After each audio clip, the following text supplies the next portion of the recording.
Hey, Dennis O'Brien back again on Let's Talk About It. It's great to be here. Great to be here. We didn't think we were going to be on tonight because, you know, as everybody knows, and Merry Christmas to everybody, Happy Holidays, whatever you want to say, Christmas falls on a Sunday.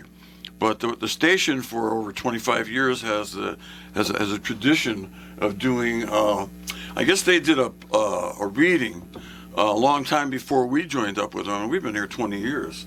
Of the A Christmas Carol, and they usually play it on Christmas Eve. And I thought, wow, they're not going to play it on Saturday. There's football games and all kinds of stuff on Saturday. Really? And well, some people watch. I watch a football game once in a while. A Christmas football game. It's not my favorite sport, but yeah, I've grown into it again. And anyway, in my old age, anyway, that I thought we were going to be, canceled, subject to or preempted by. Christmas by Scrooge. Well, wouldn't you know Scrooge would get rid of us, huh? but no, they have before. We've missed a lot of pre-Christmas Day shows when Christmas falls on a weekday or even a Saturday, any day other than Sunday. But we are here tonight. Yes, we have a fabulous guest for you, a real fabulous guest, and I'm so excited about this show. Susan? I am too, Dennis. I'm very, very thrilled to have Bev York. Who is a wonderful historian, and she has all kinds of great things she does for the community. She is now doing work with the Arts Council, but she had done lots and lots of work with the Windham Textile and History Museum over the years. Actually, you helped start it, didn't you, Bev? Yes. Yeah, and you did everything there, whether it was bringing people through lectures about the history of Windham and this area, or whether it was managing all the things you have to manage as someone who manages a big organization like that, because you had to take care of their connection with the town, with the state, with the people. There's a lot of work there, and you did amazing work. Plus, you were teaching history. I mean, you're amazing. And also, worked at the Nathan Hale, was it Birthplace? That's correct. Okay, in Coventry. Wow, you've done your homework. For several years, and is a graduate of Central Connecticut State University. I grew up within a stone's throw. My first 7 years, I lived within a stone's throw of that place. I used to go sliding on the campus before all those buildings were built in New Britain. So that's a great school. You got a degree in art. Right? That's and then correct. You got a degree, a master's degree from Eastern in history. In history, right? Yeah. Wow. And I one more anecdote, from the personal anecdote, talking about what you've done for the museum. I can remember when there was a time, I think it was after Laura Notwine left, or she might have still been there. I think she was gone, but the museum was threatened with extinction. And you went around raising money. You ran into me on the street and asked me for a donation. And, my mother had just passed away. And she left me a little bit of money. She wasn't somebody who had a lot of money. And I donated $700. That's the biggest donation I have ever made by far to any group at all, charity. I think I wasn't even taking I was taking the standard deduction back then. I couldn't even deduct it, but it was, what a wonderful job you did, because you raised a lot of money to keep it going. I know you Wow. did. Well, thank you for that, Dennis. Yeah, and it's it's still there, and it's still going strong. It is. And even though you're not there, that much anymore, and Jamie is still around, and he's a frequent guest on the show. He was on. That's right. He was on last Friday to cover for us while we were gone. That's right. Yeah, with he and Kira. Kira did a good job. They Yeah. did. They did just fine. Oh, I knew they would. That's great. That's why I called them from Hawaii, and I called Jamie. Kara had mentioned something to Susan, and I called Jamie, and he said, "Yeah, I can get back from I guess he teaches in Hartford on Fridays." He teaches St. Joseph's? But I know he has to go. I think he goes to. Yeah, I think it is Right. St. Joseph's. Yeah, he's teaching, and but he said he can always come, and we always say, well, I know that Matt Rupar would let him call in, and because Matt is amazing at producing the show, and so we're always very And he appreciative showed of up. your work. Let us call in? He lets us call in. We could have he called lets in all from of us Hawaii. call in, but we No, left it to, we were better to off Matt with and Jamie. to Jamie and to Kiara, and just let them roll. Yeah, Matt has sent me a copy of the show. I'm going to listen to it All right, over well, the weekend. You would have had to figure out the time difference, Dennis. That would have thrown me 5 all hours. off. 5 hours. 5 Anyway, Bev is here hours. with us tonight, still and on, she's got partial Hawaii time. We could talk to Bev for 2 or 3 hours, but Bev, what would you like to focus on tonight? I would like you to say a little bit about what you're doing with Wyndham Arts. I will. I will. Well, since you mentioned the Christmas Carol, I think I'd like to start with that. Sure. I'm on the board now of the Jolson House. And the Jolson House just had a wonderful Christmas event. And it was the acting out the Christmas Carol. In each room, there was a different scene. And Hedley Freak, do you know Hedley? Oh, yes. Absolutely. He was Scrooge, and We've seen he him was act. amazing. Amazing, I can imagine. him Broadway pushing performance that. by Hedley, and a lot of other folks, and some of the people who were in Nightmare on Main, and the Marley was unbelievable. The ghosts were great. It was really a wonderful production. We did it at the Christmas tree lighting, and then again at the Christmas festival last Saturday. Right. And then I think it's Ken Knoll did Dickens. He dressed up as Dickens and read the story like Dickens used to. Oh, wow. And then I do believe that even though it's not happening right now, that the tape, what you can see how old I am. Video. Whatever it is that the whatever radio it is. station has, they're going to play it again. I've heard it being advertised. I don't have it in my head, but they do play it, and they are going to play it on Christmas Eve, where all of the radio personalities have a different part. So I'm sure that you can probably find that on WILI website to find out exactly when it's playing, but that's a great thing.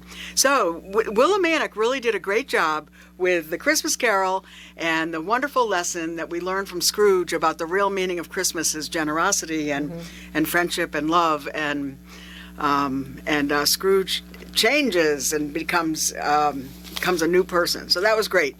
The Jolson House has also a new program called Tavern Night. And each month you can meet a personality, you can find out what they like to eat and drink, and then you can also learn a little bit about them. So while you were away, we did, on Pearl Harbor Day, we did the Roosevelts. So Mayor Tom played FDR, and I took a picture of him, and he almost actually looks just like him. Great picture. And then Susan Shand of Wyndham Center volunteered to be Eleanor, and they did a wonderful job. So it was moving as we talked a little bit about the events of the day, and then, of course, it was wonderful to hear a little bit about what their lives and their contributions to our American history. So in the next one, the Jolson House is going to be doing them. They're mostly, I think, the last Wednesdays, and an opportunity for people to come out from 5 to 6 and have a bite to eat and learn a little bit about somebody. I think we're going to be doing President Reagan. We're going to be doing Shakespeare. There's a whole lineup. They're going to be great. So. Sounds great. Yeah. Sounds wonderful. Very good. Very good. I'm going to put that on my calendar. Yeah, absolutely. Last Wednesday of every month. Isn't there something coming? Is it December 28th that's coming up? Something's coming up. Yes. So on December 28th. So this is coming up next Wednesday. So I'm going to put on a different hat, and I am involved in this America Museum project, and also Wyndham Arts, which I'll talk about in a minute. These are two of my new projects that I'm working on, and the America Museum is I'm doing some programs and some small exhibits on topics that are extremely relevant to people who made, and also about recognizing people who made significant contributions to our American history. And so one of the things is the story of Washington's Crossing. That's what it is. Yeah. So there's a famous painting of Washington crossing the Delaware, and he's in the boat, and I make my students look at this painting because the painting was done 80 years later. So, and these paintings are never done by anybody who was there, of course. Yeah. And this is way before photography. So, but the idea was the people in the boat represent America. It is a diverse crew in that boat, and it's really wonderful if you study it. And I have a large picture of the painting that I want people to look at. And I'm going to tell the story because this was really the turning point. all of Washington's men said, this is a crazy idea to cross the river and attack the Hessians on Christmas night. This is a crazy idea. This is stupid. This is crazy. But he really needed a win because he was losing the army. The army was downtrodden. They were discouraged. Then it was falling apart, and we were about to really lose the war. And as crazy as the idea was, it was crazy enough to actually surprise the Hessians, win the battle, and it was a turning point. So I'm going to talk about that story, and if people don't know the story, it's fascinating. It's a great, great story of American history. So it's going to be Wednesday the 28th. It's part of this new program that I'm calling Liberty. So it's about liberty, but it's a tea party. So you can come and have a cup of tea or a cup of coffee and a cookie, and it's part talk and part discussion, and it's going to be at the new Eastern Connecticut Veterans Community Center. So this is at 47 Quercus Avenue. Crescent Street. Yes, at Crescent Street. You turn on Quercus Avenue, it's at 47 there. Crescent. It's Yes, right there. thank you so much. Yeah, well, I've been there a lot. So, okay, so the old senior center, which was built as a school, and the Oak School in the 1890s by the mill. So that became the senior center and other things, and now it is the Veterans Community Center. And in there's a couple of public spaces, and that's where the America Museum and Wyndham Arts will have their programs. Most of their programs will be in that space. So next Wednesday, 4 o'clock, anybody who's interested in learning a little bit about George and this wonderful story of the Battle of Trenton. I'm going to say, I have a question about that, but I'm going to save it for the event. All right. I think it's a good question, but I'm not going to ask it here. I'm going Okay. to wait. All right. I'll see you next week then. That's great. Yeah, that will make it more certain that I show up. Okay, Because I great. didn't show up for the Gettysburg Address thing, and I had prepared for it, and then something came up professionally. I couldn't be there, and I had almost not had the Gettysburg Address down cold. I worked on it real hard. Wow. Well, Remember maybe we that? should You do did that that? again and give you that Well, opportunity. I think it would be easier for me this time. I couldn't do it right now, but I think it'll come back. Yeah. So I'm hoping that there'll be a resurgence in interest of American history as we approach America's 250th birthday. So in 2026, which is 4 years away, Boy, that's fast. we're going to have our big birthday. A lot of the states have already formed commissions. A lot of towns have already started to do planning.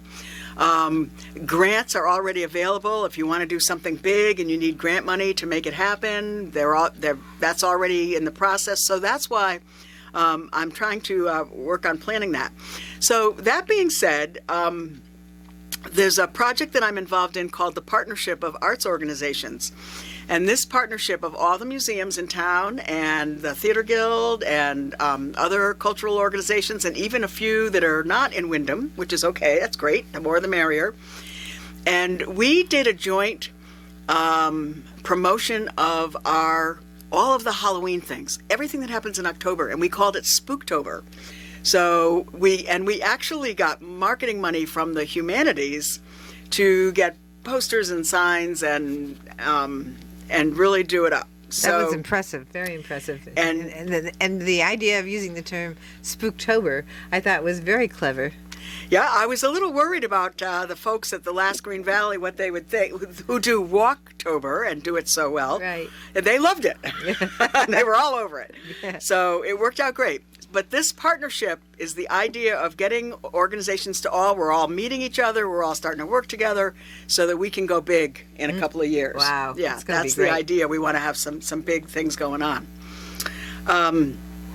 So Wyndham Arts, so technically I have this little job, this part-time job. I'm the director of Wyndham Arts. And they've been around for a long time. Excuse me, and they are usually under the umbrella of one of the organizations that's connected to the Wyndham Regional Chamber of Commerce. And so we're located in the same building at 47 Crescent Street, the Veterans Community Center. So there's the Chamber has an office, and Wyndham Arts is there, and the veterans programs are there. And so what I do is support and promote artists and other cultural organizations. So we have a gallery there called the Coffee Break Gallery for art exhibitions. And we're going to start in January having monthly meetings to support artists and have classes like on how to promote yourself and how to do a new website and how to apply for grants and all kinds of things that will benefit artists. And we also have space if an artist wants to have a workshop and they don't have a studio or they can't do it at their house and they want to have a place. Well, this is the perfect public place for any artists and any cultural organizations, actually any organizations in town that need meeting space or program space. We're opening our doors to use our spaces. So, and we'd love to have them use the building. So there it is. That's a great building. I know a little bit about the history of it myself. It was the Oak School just from talking to people, and I frankly, I'm really glad it's being put to such great use. I am delighted, because my dream for that building was to have the Board of Ed move in there because of the history of it being the Oak School, and it's not an idea that I came up with myself. They did that in New Britain, my hometown. They took an old school building, which was beautiful, really beautifully built, in a very nice location right near Walnut Hill Park, which is a beautiful park in New Britain, and they turned it into offices for the Board of Education. They're no longer there. I don't know where they are now, but they were there when I was in school, and it was up on a hill. It was just a gorgeous spot, and I just think that's a great building. It needed a lot of work when Susan and I were both on the board of the senior center when we came up with the idea to transfer it to the town, because it wasn't really working anymore, because the surrounding towns that were all involved in it were no longer contributing. Right. And Wyndham was carrying the whole load, so why not let the town of Wyndham run it? And I think it's worked. It's worked a lot better, and now they're in a nice new location. Yes. And you've got this one, and so it's all turning out very well. I'm very happy. Well, we're very happy with this place, and it's not everybody likes old buildings, but this has a lot of charm and has a lot of great spaces for us. There's a dining room set up where the veterans have their coffee house every Wednesday morning, and there's 50, 60, 70 veterans that come for coffee and announcements and program every Wednesday. And then there's another large space, which is like an all-purpose room, which is the walls are an art gallery. And right now we have veterans artwork up. And then in February, there'll be artwork having to do with love and hearts because of Romantic Willimantic and Valentine's nice. Day. Very nice. And Chocolate Fest. So, but anyway, that room serves, there's Tai Chi classes and all kinds of things going on. So I'm really glad that the building, it could almost be bigger. We're going to outgrow it. Based on all you're talking about that you're doing, I know the building really well, and I'm glad you can squeeze it all in there. That's fantastic. But it's a great place. We're happy to be there. It's got a nice big yard around it. It's a little, it's graded it's kind of, steep. Hill. But it's beautiful. It's in a beautiful location. That part of the city is very nice. It is. My dad went to school there. Oh, really? And a couple of other vets went to school there. So that's wonderful. I'm about to do a little the American Museum will do a little corner of the history of this building. I will be glad to see that. Yeah, I'd love to see that. Yeah, I've got some great pictures of it. It had a cupola once. Yeah. And most of the pictures don't have it, but we found a picture with a cupola on top. I imagine that went off in the 38 hurricane, but I don't know for sure. Yeah. I might be able to find that out. There are quite a few old timers that even older than I am who played ball, and John Risley and Dick Kelly and the guy that used to be the publicity director for University of Connecticut Sports, the coach Clyde Washburn. They're all from that end of town. They all attended the Oak School, and there was a guy Roy Dischinger, who passed away in the mid-40s or so, but he was their mentor, and one of the Little League fields is named after Roy Dischinger. It's the Little League field where I spent 40 years raking and coaching and doing all kinds of stuff, is right close by. That's another reason I know that area so well. It's right close by. Very good. Yep. So the area is actually called the Oaks, and that comes from in the 1870s and 1880s, the American Thread Company, and at that time it was called the Willimantic Linen Company, and they were growing leaps and bounds and bringing workers to town and expanding the mill. So they built special housing there. The Fairview Avenue and Quercus Avenue. Quercus is Latin for the oaks. And they built this section, and they built a park and the ball field. And actually, William Barrows, who was responsible for some of this, built his home in the same neighborhood. He had a home up there. It's gone now. And created this section of town called the Oaks. And then when they increased the population of the town, they needed to build a school for those kids. And so the Oak School was built to go along with that section of town for the mills. Around when was it built? Turn of the century? 1890. Oh, late, okay. Earlier than that. Okay. Yep. Very good. Well, we're going to go to a break right now. This is Susan Johnson. I'm here with Dennis O'Brien and our very special guest, Bev York, who does wonderful work in terms of telling us about the history of the town. And we're learning great new things here about the what was once the McSweeney Center. I'm sure you have a little bit to say about that, too. And now it's the Veterans Center. And we're going to hear a little bit more about what's going on there. And we will be right back after these messages. Dennis O'Brien, and we are here with our very special guest this evening, bringing us into the Christmas holiday, Bev York. Thank you so much for being with us and helping us celebrate the holidays. I really appreciate it. Oh, it's really nice to be here. Thank you. So I have a lot of memories of Christmas in Willimantic, but probably not as many as some. But I thought I could talk a little bit about things that I remember. I do remember one of the things that we did in the winter that was really huge in Willimantic was ice skating at Rec Park. And that, before it was, ball fields that can't be changed, but they used to flood it somehow. And then people skated there. And that's a memory that I have. And actually, until UConn built an ice rink, and they had public skating. And I think that's what sort of made the one in Willimantic decline, which would have been sad for people who, just are in the city. But I also remember as a little child taking the bus to go to Hartford to see the window decorations. So it was a big deal to go and see GFox and to ride the elevators and see the windows.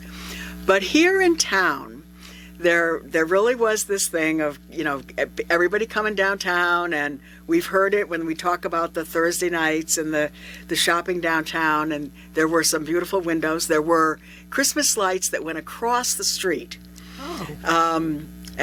So from one side of the street to the other, and there were lights and like Santa Claus faces hanging, and so the street was really quite lighted. Now I want to say, over the years, and I used to work on the lights, and we've lit the trees, and we've done different things, and bought stars and other things, and it's expensive, and you have to keep at it, and so forth. And but what happened this year is, some citizens got together and raised some money and said, we're going to get some more lights, and we're going to make this town sparkle, and we need to do that. People like that, and they want to see that when they are shopping. And so, kudos to it's a committee called Holiday Lights on Main. And Roy Dingler and... from what I've heard, Roy Dingler came up with the idea. Yep. I think he used to decorate his house really extensively. He still he is. Charles Street is not. I don't. That's not. I'm familiar with Crescent Street, but not with Charles Street. Okay, well, I've seen his house, but not. I'm not that familiar with Okay, for your listeners, Roy Dingler has done his house spectacular many years, and he was going to do it this year as much as he could after he did downtown Willimantic. His house is around the corner from Pleasant Street Pizza. So if you know Pleasant Street, and you go over Mountain Street, across the Bridge Street to Mountain Street, by the little pizza place there, and then there's one more block down. You can probably see the lights from from there, and it's really quite lovely. So you go west on Pleasant Street for after you reach Pleasant Street Correct. off a mountain instead Yes. of left. Yep, correct. Thank Okay. you. Yep. Yeah.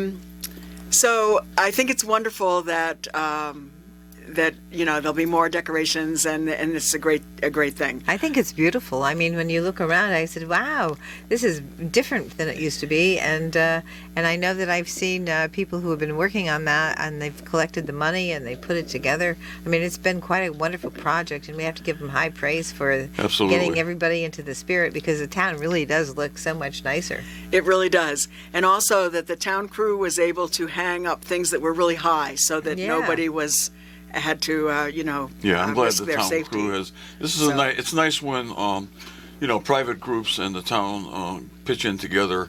There's been a lot of examples of that over the years. I'm not going to name them all, but I think that works out real well. Very Government nice, and, very nice. and the people working together. It does indeed. Yeah.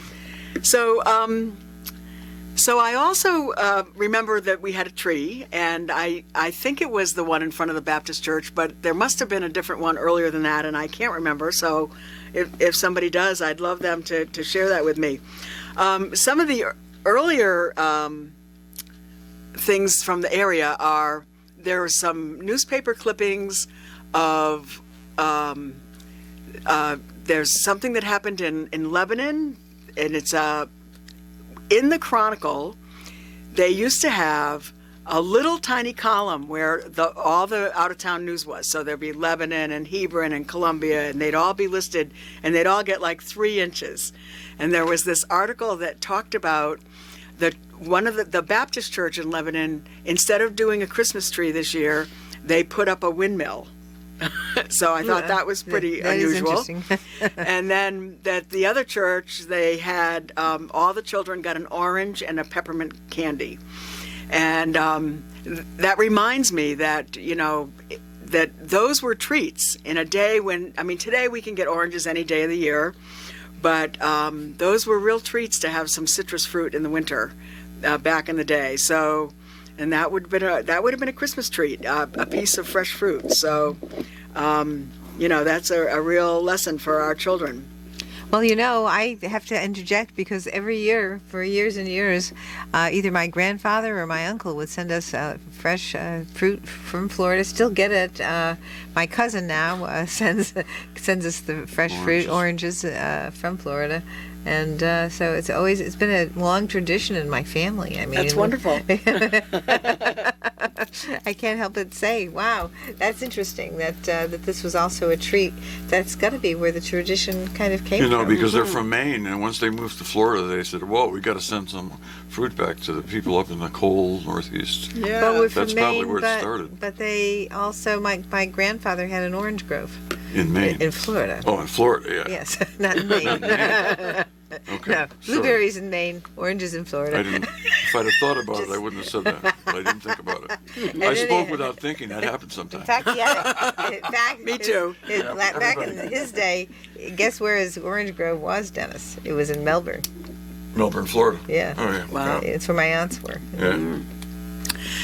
So I remember at the Textile Museum, one time we were offered this set of journals that we couldn't afford to purchase. It was unfortunate.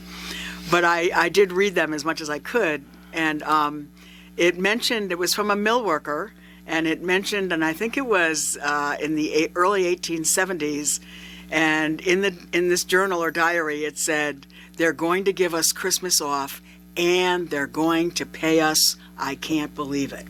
So that would have been the first That's wonderful. time when the mill gave people a paid holiday. Right.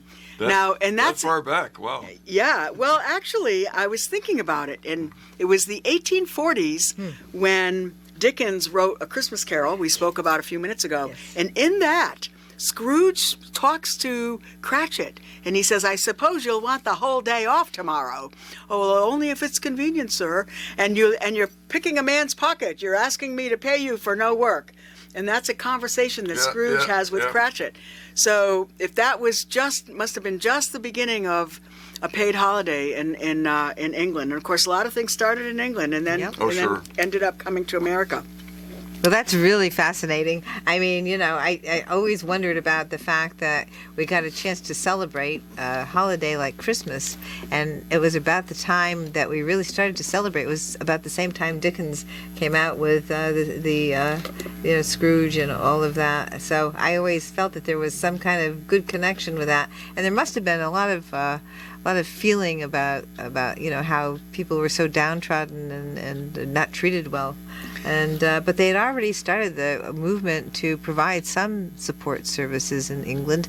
It started a few hundred years ago. That's right. Before that, but so the history of creating some support, and then they got better at it as time went on, especially after World War II. But, So the idea of celebrating Christmas in what we call the Victorian age, which is like from the 1840s and 50s to like 1910. So that's an age of huge industrialization in America and also urbanization, people moving to the cities to work in those factories. And not always the best circumstances, both working circumstances and living environments.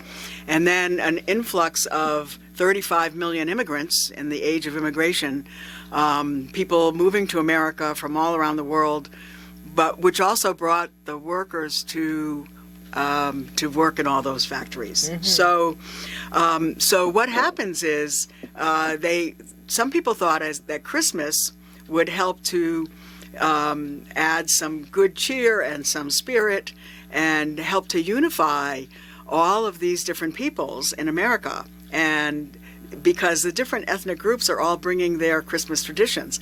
Here in New England, the Puritans weren't even celebrating Christmas yet because Right. it wasn't in the Bible. But it starts then. It starts in this Victorian time. So the Germans had the Christmas tree, and the very first Christmas tree where was it? Somewhere is in the 1850s. But after the Civil War, so like in the early 1870s, is when people really started to celebrate Christmas. So the tree is German, and the candles in the window is Irish, and the idea of having a nativity where you make the figures of the manger scene, that's Italian. And I asked one of my French Canadian friends, I said, what was French Canadian? What did they bring to the table? Oh, it was the meat pies. It was the foods that the French brought. So all of these things coming together in our communities. And of course, we had a community made up of a lot of groups who were here to work in the mills. And that we still have a lot of different ethnicities in our diverse community, and you can see it in our churches. We still have Ukrainian churches, and we have, the French Club and the Irish Club, and groups that identify and socialize with their own heritage. So that was pretty cool, and it really makes sense that's the bringing of the traditions and the celebrating of Christmas. So one of the local historians in this area is a guy named Chuck Straub, and he posted on Facebook an old clipping from the Chronicle, and it was the 1930s, and it talked about that you could get a Santa Claus Christmas dinner at Lindy's for 50 cents. So Lindy's, for people who, some people will remember that, and others will never have heard of it, was a restaurant down here on Union Street, what is now the Jolson Parcel, where the Shaboo stage is. In that, there was a street, there were several blocks of buildings that were taken down in the 1970s in urban renewal. And one of the buildings was a Lindy's restaurant. And Lindy's was named for Charles Lindbergh. Oh. And they had the Aero Diner. You could get, the airplane sandwich and the whatever. My goodness. So they were Very advertising their Christmas dinner. Wow. The Hartford Cleaners on 28 Church Street, that's not where they are now, but they still exist, said it's not too late to get your clothes cleaned for Christmas, Susan. Well, good to know. And the H.C. Murray Company. Now that, I'm going to be writing a history on them. That building is the building across the street from where we're sitting here in the radio station. And they're doing a lot of work on it now and rehabbing it. It's going to be some retail and some apartments. It's across from Liberty Bank. If people know that big, beautiful building is finally going to have new life. And they were advertising and saying that they had all kinds of things for your Christmas gifts. And you won't have to worry about risking your Christmas Eve shopping because the store is going to remain open till 9 o'clock on Christmas Eve. Oh my goodness! Which I thought was pretty late. Yeah. It's usually 6 o'clock and everybody's gone. On Christmas Eve. Yeah, Christmas Eve. Yeah, right. So they were advertising for that. Another thing that I remember, and I don't know if it's the oldest or not, but the first animated figures. Now today you can buy an animated thing for your house. I mean, you can have Santa waving in front of your house, but if you go back to my youth, which is a long time ago, the animated things were really pretty special. Oh yeah. And Willard's had these elves in their window, and they had the elf who was sawing the saw, and another elf who was, I think, drilling, and and I don't know if these were the earliest or if there were others. If people could let me know. But I do remember those. And my friend Dave, he was just telling me a story. He remembers those animated elves. And his daughter, who is 3, they were in Willard's, and she went over and she thought, of course, it was real, and put her arm around the elf. So cute. So I do remember those animated things at Willard's. Yes. In more recent years, I remember that the Congregational Church in the 1980s did a gigantic Boar's Head Festival. And it lasted for, I don't know, maybe 10 years or so. They had a music director, Paul White, who was absolutely wonderful and got all of the local choruses and all the local bell choirs to all work together and put on a magnificent, absolutely stunning service. And the Boar's Head Festival is like the medieval Three Kings Day. So the king is they're gonna kill the boar, and the feast of the medieval with the holly and the ivy and it's wonderful music, and they had the costumes, and they had animals like camels and donkeys and. Wow. And they do it in Hartford. There's a church that has been doing it for decades. But that was something that I really remember. And I know a lot of people said, "Oh, it's too bad we can't bring that back." Well, sometimes the magic was that was it. That was the magic. Maybe sometime it will, but you never know. So another memory I have is when the frogs went up. The Frog Bridge is 2000. Mm-hmm. And in year 2001, I said they ought to have scarves. So, so the very first set of scarves was sewn by Eileen Burke. I don't know if people remember, she was one of the home ec teachers, and maybe somebody had her for sewing. She made the first set. And then some of them blew off, and I sewed the second set. And impressive. Yeah. They are 60 feet long or something crazy. No, they can't be that long. Wow. I messed that up. Don't quote me on that. But they're pretty long. I know the fringe is like a foot long. It doesn't look like it way up there, but way up there it doesn't look as big. But those frogs are very big. They are very big. And, yes, they are. So I guess the most recent ones were made by Sarah Winter. Sarah Winter is one of the seamstresses in town who has sewn some beautiful clothes, and she has made the last set. So they don't last. Some of them get windblown and they turn into shreds, and others of them have blown off before we've really figured out how to anchor them on there. I think some of them probably swam down the river and ended up I don't know where. They might have, yes. Yeah.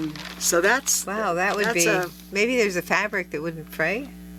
I think Sarah finally figured that out. Yeah. So yeah, that would be good. Yeah.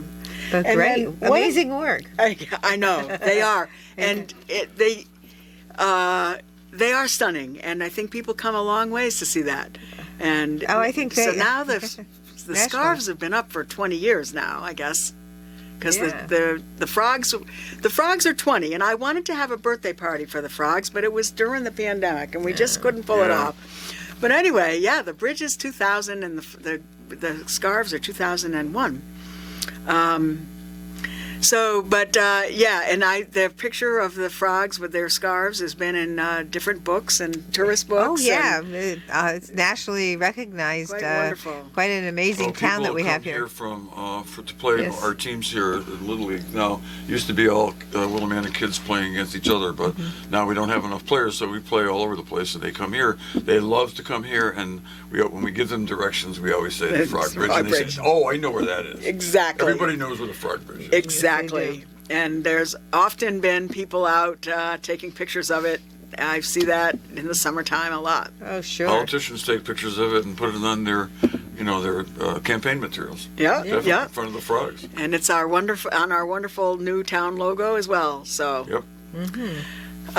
so one of another memory that I have that I stun people with every time I say this, that there's a very famous Christmas song that was actually written by a WILI DJ. Really? And Yes. I know about it, but I can't think. I don't know the name. All right, and Wayno it was- told me about it. made famous by Elvis Presley. Uh-huh. I'll have a blue Christmas without you. That's right. Oh my goodness, really? And- right here in Right Willimantic? here. Right. So there was I think he was did the news, and his name was Jay Johnson, and he actually took the train. He lived down on the other side of Connecticut and sometimes did things in New York, but he was coming up on the train, and he was thinking about writing a Christmas song, and at the time, White Christmas was like one of the number one Christmas songs. Yep. And he said, well, maybe I can do something with that. And he penned the words for Blue Christmas, while he was on the train. And so the lyrics for I'll Have a Blue Christmas was written by a person, Jay Johnson, who used to work for WILI. That is way back. amazing. That is wild and wonderful Isn't that information. great? That is, yes. Jay Johnson. Imagine that. Yeah. I remember the name now. Wayne told me about it. I think Mike Morris said as well. Anyway, we're down to our last 2 minutes. 1 minute. Okay, we got. See, I told you we don't have enough time here. Oh, we It goes ran by out of so- stories. It goes It's by good. so fast. Well, you didn't run out of stories. Yeah, I know you didn't run out of we stories. In never ran out fact, of I want to stories. talk to you after the show if you can stick around for a while. Anyway, about what some a other stuff. wonderful Christmas show you've given But, us. Thank anyway, you. what's Thank coming you. up next Wednesday. Next Wednesday? Next Wednesday at the Veteran Center at 47 Crescent Street. Liberty. Learn about George Washington's Crossing at 4 p.m. All Come and right. join me. LIBER, then TEA. Yes. Liberty. Liberty. Yep. Okay, so a lot of things going on at that new center over on 47 Crescent, which used to be the McSweeney Center, and before that was the Oak School, and now it's up and running in a very big way, and Bev York is a very big part of it, and we're so happy to have Bev on for this final show before Christmas, and we all say to you, Merry Christmas. Have a Merry Merry Christmas. Christmas. Merry Christmas, From, everyone. WILI, from Matt Rupar, from Bev York, Susan Johnson, Dennis O'Brien, and everybody down here at the station. Enjoy.